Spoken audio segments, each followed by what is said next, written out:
Hey, Brad, just a couple of quick things here. Are there any lineup changes or issues today that are different? Not that I know of, no. Well, Uh, could change, but as of right now, we're good. as of right now. And Elvis is going back in net or Corby? Everything's the same. Okay, everything's the same. Just kind of thinking about what you were saying the other day, or last couple of days, about just the feeling that you had on the bench on Thursday and how important that was. Is that the way? And I don't want to get ahead of over my skis here on this, but is that the way that teams that win a lot basically they know that they know those feelings and they can repeat them? Is that what you're basically getting at there?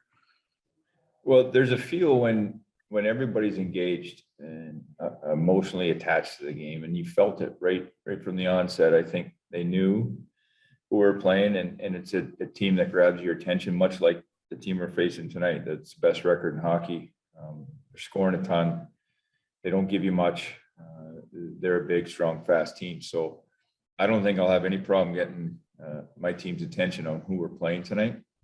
So we're going to have that same kind of mindset, energy, competitiveness, the engagement to the game.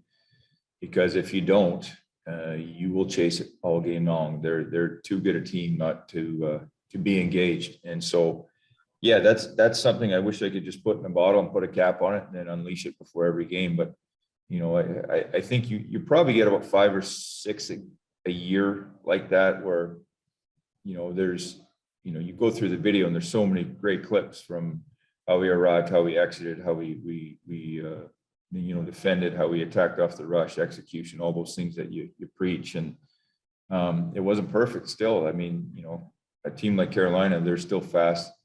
They're going to generate. And then we had a goalie that was on top of his game. So it took a lot of things to get to where we were. And we scored 3 goals there in just over a minute, which really kind of settled everything down. And that was the end of the game. So, it's not like we blew them out all game. It was a tight game. It was still a 2-0 game, and Elvis making some really key saves at key times. But that was the feel and the effort required that we need, every game if we want to, claw back into this and string some wins together. Yeah, and I imagine from a coaching standpoint, especially with a young team, you're trying to teach these guys, a lot of them anyway, how to do that. I would imagine that's important to get some positive stuff on film as well. I mean, you can go over negative stuff all the time, I'm sure, but how important is that to just kind of get some positive stuff against a team like that, and to be able to point it out and be like, yeah, this is how we want you to do this.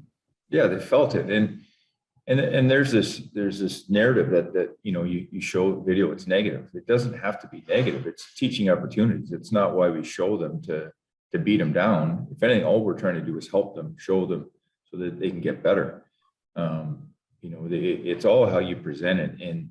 And even in some of these bad games or tough games, there's still some good footage in there. And you don't always just show all the negative, but the negative isn't that, it's teaching. And if you have the right mindset as a player and where we're at, you use it as a tool to get better. That's what it's about. It's about us trying to get better collectively. It's nobody's fault. We're all in this together. And that's what we want to do, is make sure that we're just like the win last night was all hands on deck. It was everybody on board, and you love to see your guys go through it and have success.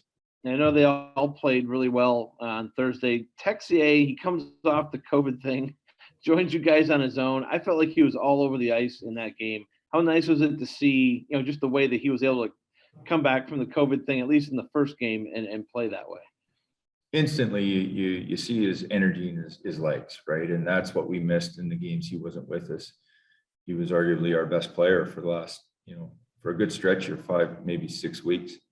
And, instantly you put him in and he's noticeable in all the right ways. So, yeah, I mean, he impacted the game, not just score sheet, but just his energy levels, his on the penalty kill, he impact on his forechecking, his reloading, his tracking, he's drawing the penalties. So he was all over the place in all the right ways.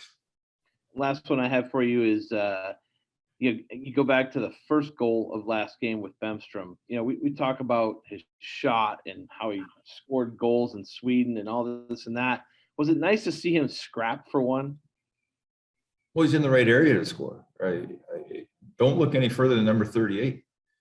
how many goals has he scored? 14, and probably 12 of them from 3 inches from the blue. It's a great reminder how you score in this league. They're not all from distance, and the best shot in the league. It's hard. It's hard to score goals. So, going to the right areas, and as a team, I thought our mindset was better about getting pucks to those areas and having bodies in those areas and having success.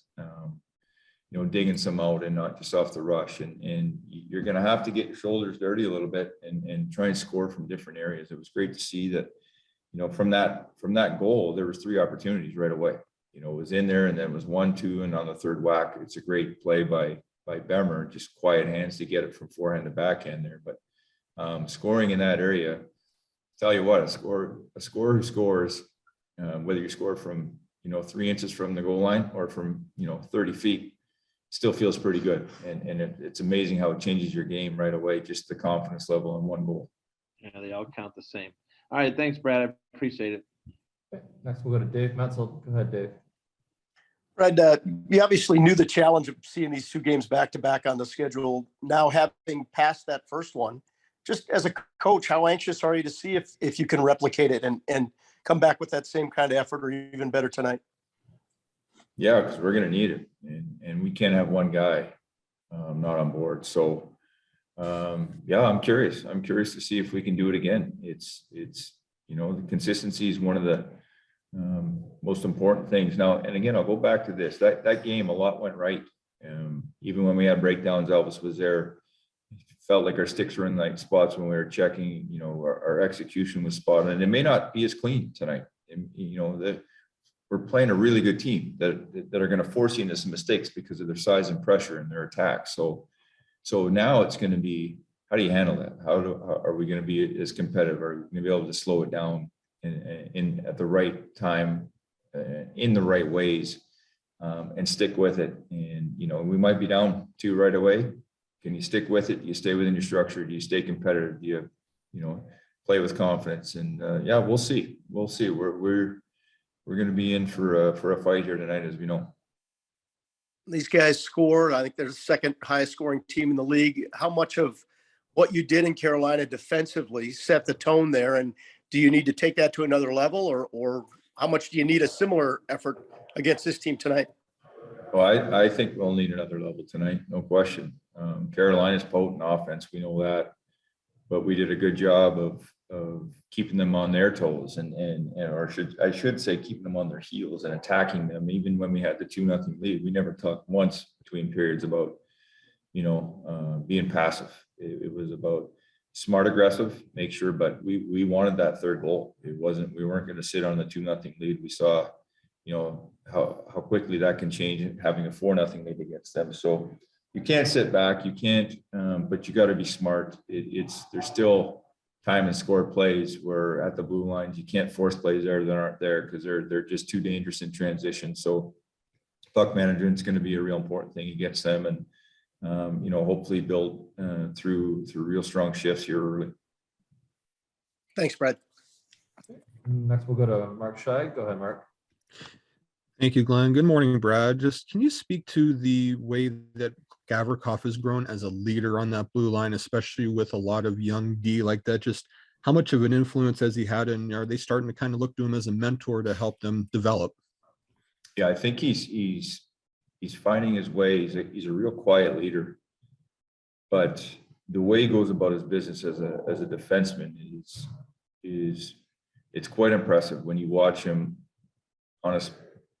basically in a spotlight type situation. If you're watching video, which, we'll go after the game, we'll watch the game back, and you see all the little things that he does so well, his heaviness in the battle, his ability to close plays out, positioning. He understands when to be aggressive, when not. Sure, he makes some mistakes here and there, but what's impressive about him too is he gets stuck in the face, he's cut, he's not complaining to the ref, he doesn't say a word. He goes to the bench, they dab it, he goes back out, he blocks a shot the next shift.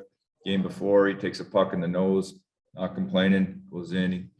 Your eyes are watering from that. It kills. And the shift before that, he took one off the wrist. He's got a nice bag in the penalty box. So what I like about him is it doesn't matter. He just goes and does his job, and he does it well. And I think he's quietly got 14 or 15 assists, if I'm not mistaken here too. So there's a side of his game that's really underrated. And you know, I look at him as a real solid defending defenseman, but he can skate. He gets up on the ice really well. I think he's got good instincts there that he doesn't get much credit for, but really his value for me is just his heaviness and what he does. And I think people outside the hockey world or outside maybe the Main Street guys like Renty are noticing him and what he does. And I think within our locker room, they see what he brings in his blocking shots and doing all those winning intangibles that you need. Thank you, Brad.